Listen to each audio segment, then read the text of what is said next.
मेरा नाम अमित है। मेरी उम्र 26 साल है और मैं एक प्राइवेट कंपनी में जॉब करता हूँ। मेरी शादी को 1 साल हो चुका था और मेरी पत्नी नेहा 23 साल की थी। खुशमिजाज, हंसमुख और बहुत ही सुलझी हुई लड़की। नेहा की एक छोटी बहन थी, साक्षी, जिसकी उम्र 20 साल थी। साक्षी कॉलेज में पढ़ती थी। बहुत खूबसूरत, लंबी कद काठी, गोरा रंग, चमकती आंखें और हमेशा मुस्कुराने वाली। उसके बाल खुले रहते थे और जब भी वो घर आती तो पूरे घर में जैसे रौनक सी भर जाती। शादी के बाद पहली बार साक्षी गर्मियों की छुट्टियों में हमारे घर रहने आई थी। मैं दफ्तर से लौटता तो अक्सर नेहा और साक्षी को किचन में हंसते बोलते देखता। दोनों की हंसी में घर की दीवारें तक मुस्कुरा उठती थी।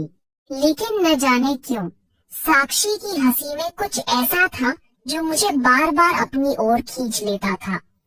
एक शाम मैं ऑफिस से लौटा तो देखा नेहा कहीं बाहर गई थी और साक्षी अकेली थी।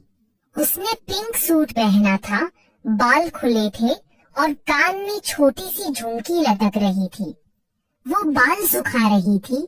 खिड़की से आती हल्की हवा उसके बालों को उड़ाती जा रही थी। उसने मुझे देखा तो मुस्कुराई। जीजा जी, आज नेहा दी। नहीं है, चाय मैं बना दूं। उसके लहजे में मासूमियत थी, पर उसकी आंखों में कुछ था जो मुझे बेचैन कर गया। मैंने कहा, हाँ साक्षी, बना दो, लेकिन चीनी थोड़ी कम रखना। वो मुस्कुराई और बोली, जीजा जी, आपको सब याद रहता है, मेरी आदतें भी। मैं थोड़ा अचकचा गया, पर मुस्कुराते हुए बोला, तुम्हारी आदतें भला कौन भूल सकता है। वो मुस्कुराकर किचन चली गई और मैं उसे जाते हुए देखता रह गया। उसके कदमों में एक अलग सी लय थी। उस दिन के बाद जैसे मेरी और साक्षी के बीच एक अनकहा सा रिश्ता बनने लगा। वो सुबह सुबह मेरे लिए ब्रेकफास्ट बना देती, कभी नेहा के साथ मिलकर तो कभी अकेले। जब भी मैं ऑफिस के लिए निकलता वो दरवाजे तक आकर कहती, जीजा जी, टाइम से खाना खा लेना। और वो लहजा, वो आवाज दिन भर कानों में गूंजती रहती। एक रविवार को नेहा अपनी सहेली की शादी में गई हुई थी और साक्षी घर पर अकेली थी। मैं अखबार पढ़ रहा था कि उसने कहा, जीजा जी, आज घर में बोरियत हो रही है, चलिए कहीं घूम आते हैं। मैंने मुस्कुराकर कहा। वो बोली, पास के पार्क चलते हैं, बस थोड़ी देर टहल लेते हैं। मैं तैयार हो गया। पार्क में दोनों ने साथ साथ चलते हुए बातें की। वो हंस रही थी, मैं उसे देख रहा था। उसकी हर मुस्कान जैसे मेरे दिल की धड़कन पर आ रही थी। जब वो झील के पास जाकर बोली, जीजा जी, कितना सुकून है ना यहाँ, तो मैंने धीरे से कहा, हाँ, लेकिन तुम्हारे बिना तो कोई सुकून नहीं लगता। वो पल भर को चुप रही, फिर नजरें झुका ली। उस पल की खामोशी में एक अजीब सी मिठास थी।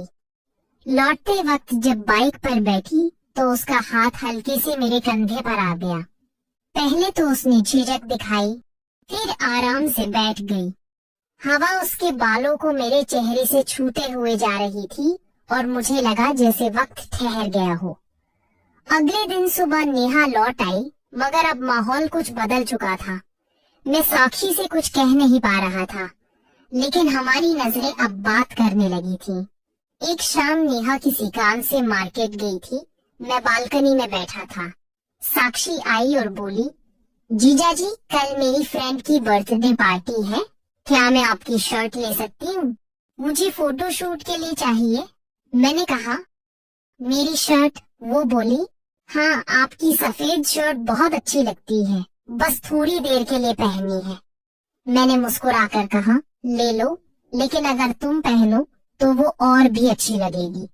उसने हंसते हुए कहा, आप भी ना जीजा जी, और कमरे में चली गई।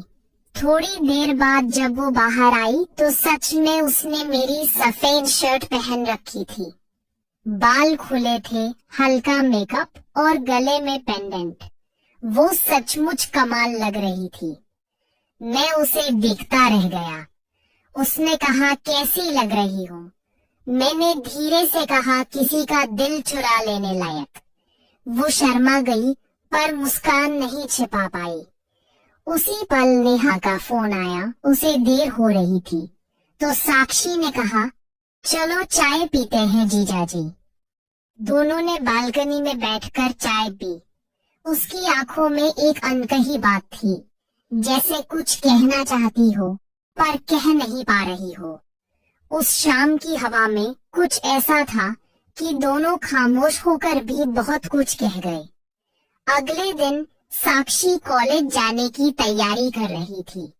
मैं ऑफिस के लिए निकलने लगा तो उसने कहा, जीजाजी, कल आपने कहा था ना कि सफेद शर्ट मुझ पर अच्छी लगती है, तो क्या सच में अच्छी लगी? मैंने उसकी आंखों में देखकर कहा, बहुत। वो मुस्कुराई और धीमे से बोली, फिर तो मैं फिर से पहनूंगी। और उस दिन के बाद हमारे बीच की बातों में एक अलग सा अपनापन आ गया। मैं अब खुद को रोक नहीं पा रहा था। हर बार जब वो पास आती, दिल की धड़कनें तेज हो जाती। नेहा को कुछ समझ नहीं आ रहा था, वो सामान्य ही रहती, लेकिन मुझे पता था कि साक्षी की मौजूदगी अब मेरे दिल की धड़कनों का हिस्सा बन चुकी है। एक शाम जब नेहा अपने ऑफिस की मीटिंग में लेट हो गई तो घर में सिर्फ मैं और साक्षी थे। उसने कहा, जीजाजी चलिए टेरेस पर बैठते हैं, आज चांद बहुत खूबसूरत है। हम दोनों टेरेस पर गए। चांदनी उसके चेहरे पर पड़ रही थी और हवा में उसकी खुशबू घुली थी।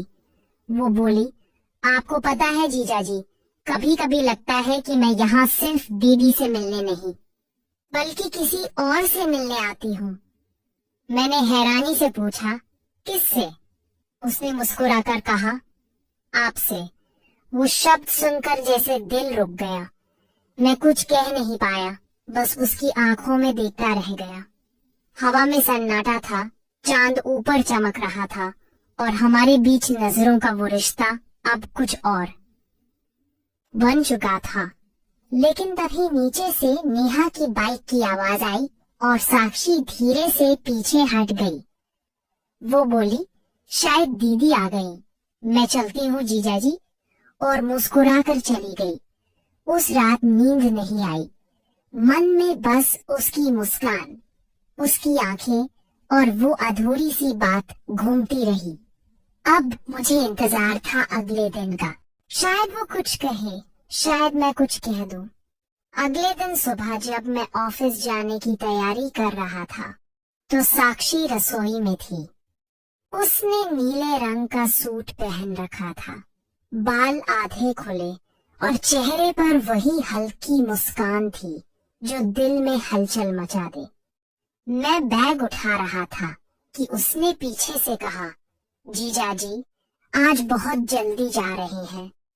मैंने पलटकर देखा और बोला, हाँ मीटिंग है, लेकिन दिल तो घर में ही रह गया है।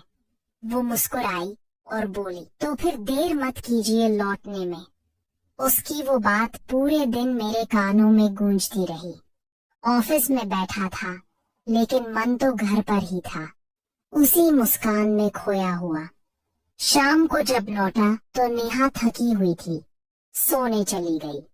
साक्षी ने दरवाजे पर आते ही कहा, जीजाजी आज आपका पसंदीदा खाना बनाया है, मटर पनीर और रोटी। मैंने हंसकर कहा, तुम्हें कैसे पता मेरी पसंद? वो बोली, दीदी से सब पता कर लिया। हमने साथ खाना खाया और फिर बालकनी में बैठकर चाय पी।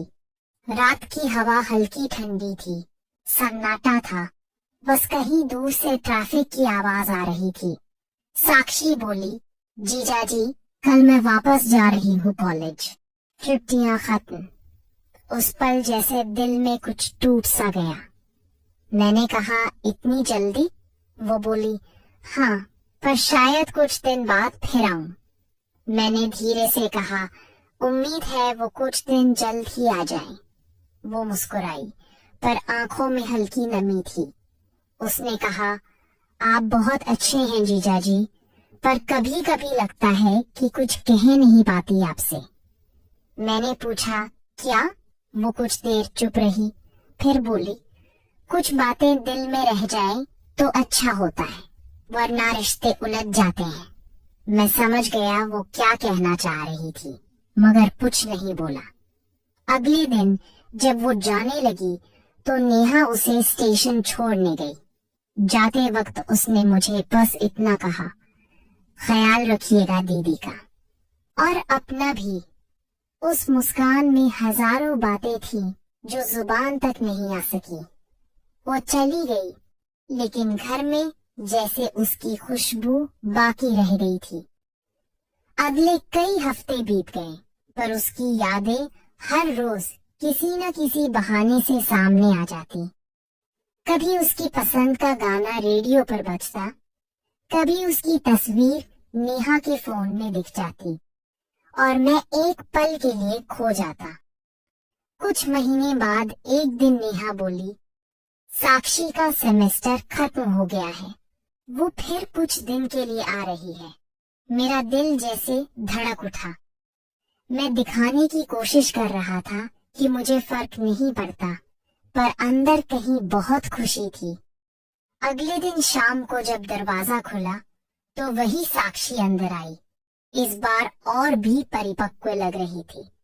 जीन्स टॉप में थी, बाल अब थोड़े छोटे थे, लेकिन मुस्कान वही थी। उसने कहा, जीजा जी, याद किया? मैंने कहा, कभी भूला ही नहीं। वो हंस पड़ी, आप अभी भी वैसे ही बोलते हैं। उस शाम नेहा किचन में थी और साक्षी मेरे पास बैठी थी। पुराने किस्से सुनाते सुनाते बोली, आपको याद है जब पार्क में झील के पास हम बैठे थे? मैंने कहा, वो पल कैसे भूल सकता हूँ। वो मुस्कुराई, मुझे भी नहीं भूलता।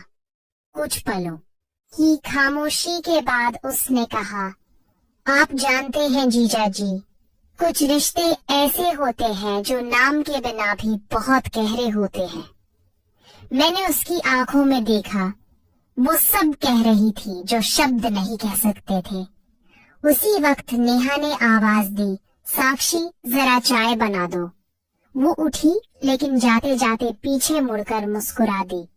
वो मुस्कान अब मेरे दिल का हिस्सा बन चुकी थी। अगले कुछ दिन ऐसे ही हंसी मजाक में बीतते रहे। नेहा को शायद कुछ महसूस होता, पर उसने कभी कुछ कहा नहीं। एक शाम बारिश हो रही थी। नेहा मार्केट गई थी और मैं बालकनी में खड़ा था। साक्षी आई और बोली, जीजा जी, बारिश में भीगने का मजा ही कुछ और है। मैंने कहा, अगर साथ में कोई अपना हो तो।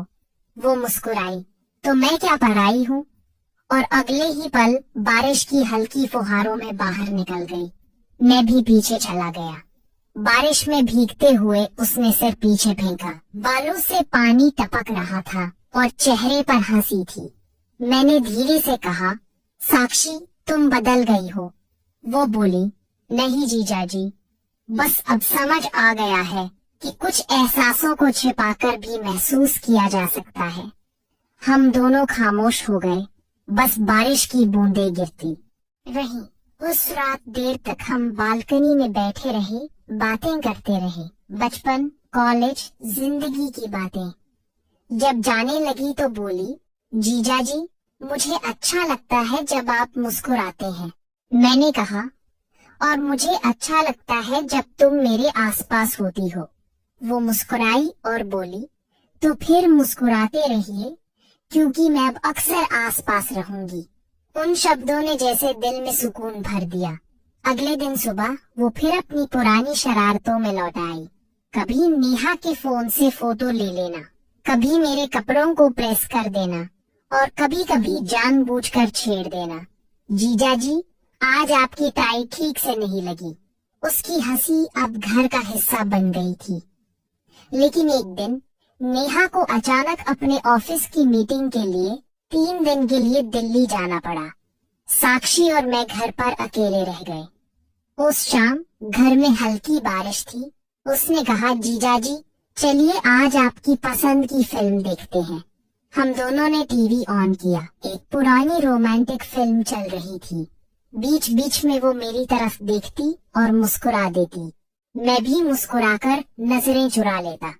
फिल्म खत्म हुई तो उसने कहा, कहानी तो खत्म हो गई, पर कुछ कहानियां खत्म नहीं होती, बस रुक जाती हैं। मैंने उसकी तरफ देखा और कहा, और कुछ कहानियां वही लोग पूरी करते हैं जो समझते हैं उन्हें अधूरा छोड़ना भी जरूरी है। वो धीमे से बोली, शायद हमारी कहानी भी वैसी ही है ना जीजा जी? मैंने बस सिर झुका लिया। वो उठी, रसोई में गई और बोली, चाय बनाओ? मैंने कहा, हाँ, पर थोड़ा कम मीठी। उसने मुस्कुराकर कहा, आपकी पसंद मुझे याद है। चाय लेकर आई और हम दोनों चुपचाप उसे पीते रहे। उस रात कमरे में सन्नाटा था, पर उस सन्नाटे में एक अजीब सी सुकून भरी धड़कन थी। अगले दिन नेहा लौट आई और सब फिर सामान्य हो गया, मगर मेरे और साक्षी के बीच जो अनकहा रिश्ता था वो अब एक भरोसे में बदल गया था, जहाँ कोई शब्द नहीं थे पर एहसास गहरे थे। जाते वक्त साक्षी ने कहा, जीजा जी, अब मैं समझती हूँ कि कुछ रिश्ते बस दिल से निभाए जाते हैं, बिना किसी नाम के। मैंने मुस्कुराकर कहा, और वही सबसे सच्चे होते हैं। वो चली गई, लेकिन उसकी मुस्कान मेरे मन में ऐसे बसी कि आज भी जब कभी खिड़की से हवा आती है तो लगता है जैसे साक्षी फिर से पास बैठी हो, वही मासूम मुस्कान लिए, वही धीमी आवाज। मैं कहती हूँ, जीजा जी चाय बना दूं, और हर बार मैं मुस्कुरा उठता हूँ, क्योंकि कुछ एहसास कभी खत्म नहीं होते, बस दिल के किसी कोने